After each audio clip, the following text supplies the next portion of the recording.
They said he stole, but they never let him speak. They tied him, beat him, burned him alive, in front of his mother. But when the truth came out, the ground itself refused to forgive. This is not just a story. It's a warning. Because the fire they lit that day never truly died. It started like every other morning in Umuohia. The sun was calm. The market was busy. Women were shouting, "Customer, come and buy is cheat. High quality. Very good." Children were chasing tires. And life moved, as usual. 16-year-old Tochi walked barefoot, sweat soaking his chest.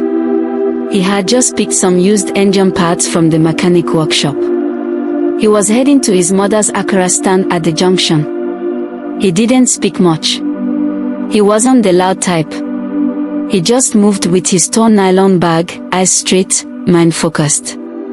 But in Umuohia, silence is dangerous. And on this day, it would cost him everything.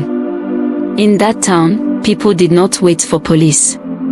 They believed in swift punishment, the kind that did not ask questions. Suddenly, a woman screamed, "Thief! My phone! Thief!" Oh! People turned. She was running, pointing, screaming, "That boy! That one! He take him!" She pointed with trembling fingers, shouting louder now. "Not that boy. That one way they carry nylon bag. He pass me now. My phone done miss." Tochi stopped walking. He looked around. Me? He was confused. Before he could blink, someone shouted, "Catch him!" Another yelled, "Not the thief be that oh." He didn't run. He was too shocked, too scared, too innocent. And in that moment of stillness, the crowd decided he was guilty. Hands grabbed his shirt. Fist landed on his head. Slaps. Kicks. Spit. He cried, "I no thief anything. I dey go meet my mama. I never thief before, my mama teach me how to live good life as a poor son of a poor father. I beg make una leave me." But no one heard. They had already made up their minds. They dragged him to the center of the market, tied his hands behind his back. Blood poured from his nose. His eye was swelling. His lips were torn. Then someone said the three words that every innocent soul fears. "Bring car tire." The woman who screamed was now quiet. She stood at the back, watching. Another person rushed to bring petrol from generator tank. Mama Tochi was just around the corner, frying akara. She heard the noise. She joined the crowd. But what she saw broke her soul. Her son, her only child, tied, beaten, bleeding. She screamed, "Tochi!" She ran, fell on her knees beside him. "Una say wetin? Say my pikin be thief. Tochi no fit do that kind thing. No, my son, I know am too well, I fit swear for am." Nobody answered. Some looked away. Others shifted. She begged. She cried. She held his feet. "If una want kill am, kill me first." They pushed her. She fell again. A woman in the crowd slapped her hard. "Madam, move. Not if you dey protect." Two men pulled Mama Tochi away and held her. Tochi's eyes were red with tears. He wasn't fighting anymore. He wasn't begging. He just looked up into the sky and whispered something nobody heard. They carried Mama Tochi to the clinic. She didn't wake up until evening. When she did, she didn't talk, didn't blink, didn't move. She sat, staring at nothing. Then she began to hum a lullaby she used to sing to Tochi as a baby. "Sleep, my pikin, sleep oh." Over and over. Until the nurse started crying too.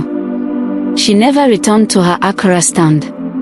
People who passed by it said they could still smell the smoke, still hear the scream, still feel the shame. That night, the market dogs refused to sleep.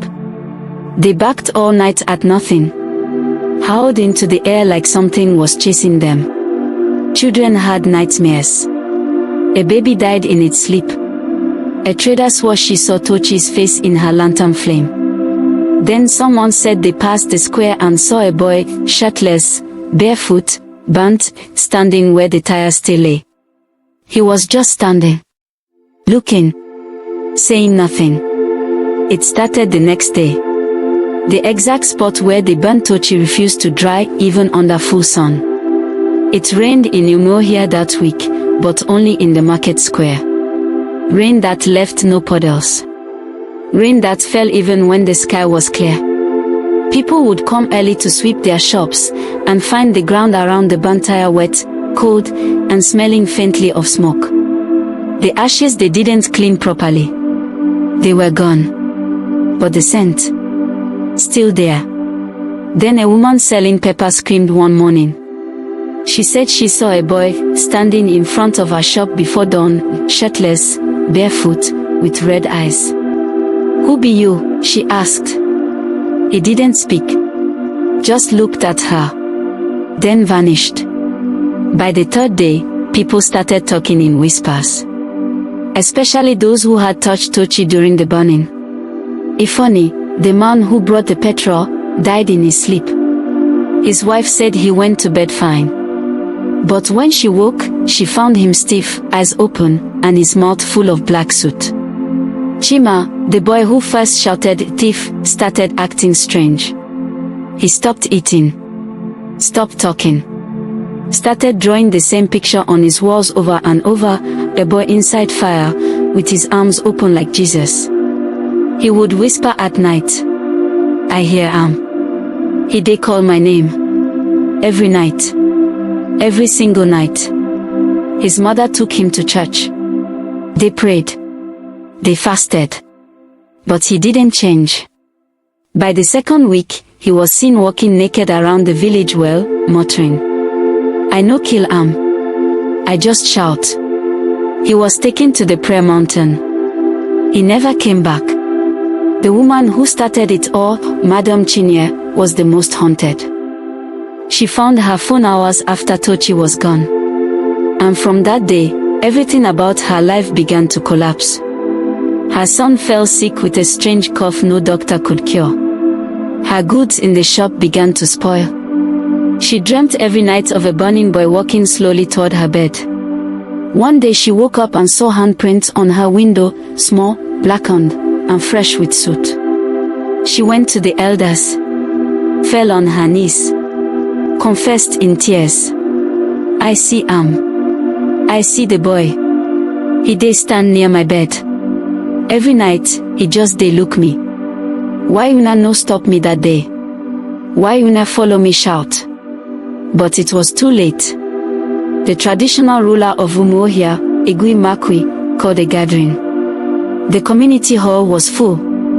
He spoke with a heavy heart. "We killed a child. We judged without proof. And now, the land is angry." One of the elders stood up. He had red eyes, his voice shaky. "I warn that jungle justice is not our way. We know they use fire clean dirt. Now see wetin we don cause." They invited Chief Nwok, a strong Dibia, native doctor, from a neighboring town. He came with white chalk, palm fronds, and a pot tied with cowries. He sat in the middle of the square, on the exact spot Tochi had died. He placed his hand on the ground, closed his eyes, then opened them slowly. "The land rejects this blood," he said. The boy was pure. His spirit no rest. He screamed day inside una soil. "Until peace is made, nothing good go grow from here." From that moment, the curse began to show clearly. A trader's shop mysteriously caught fire overnight, nothing nearby burned. 3 miscarriages happened within the same week. A strange illness moved through the town, people coughing black phlegm. Goats refused to enter the market square. Chickens died if they were brought near the burnt spot. The once busy market. Empty. The laughter and gossip that once echoed, replaced by silence and cold stares. Nobody wanted to say it out loud, but everyone knew. Tochi was haunting them. One early morning, a car entered the town. It stopped beside the empty akara stand. From it came out Mama Tochi.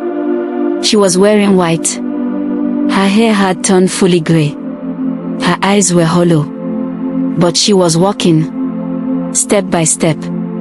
Behind her, two women from Enugu followed, holding a mat, a clay pot, and a bowl of native chalk. She sat on the ground near the burnt spot. She looked up. "I hear she whispered. "My picking spirit they hear." Then she did something strange. She sang the same lullaby she used to sing for Tochi as a baby. "Sleep my pikin, sleep oh. Mama dey here, mama no go leave you." The wind picked up. The air turned cold.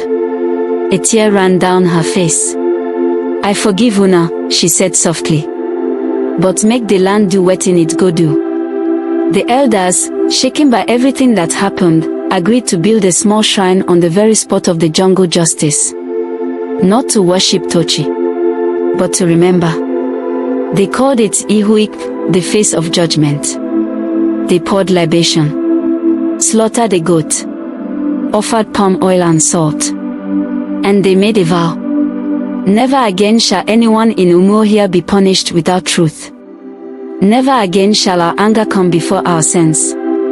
And never again shall we set fire to the innocent. Years passed. The market was moved. The old square fenced off. Nobody stepped there. Grass never grew. Birds never sang. Even now, if you pass by that area during rain, you will hear it. A soft cry. A voice. "Why me?" Some say they see the shadow of a boy. Others say their dreams take them back to the fire. But one thing is sure, the town of Umuohia was never the same. If you ever visit a town and hear about a boy who was burnt wrongly, if you ever see a market that was suddenly abandoned, or hear traders say that ground no dey dry, then remember Tochi. Remember what silence cost. Remember what lies did. And remember what fear destroyed. Because jungle justice is not justice. It's a curse in disguise. And when the fire dies, the ashes remain. But sometimes, they don't stay silent.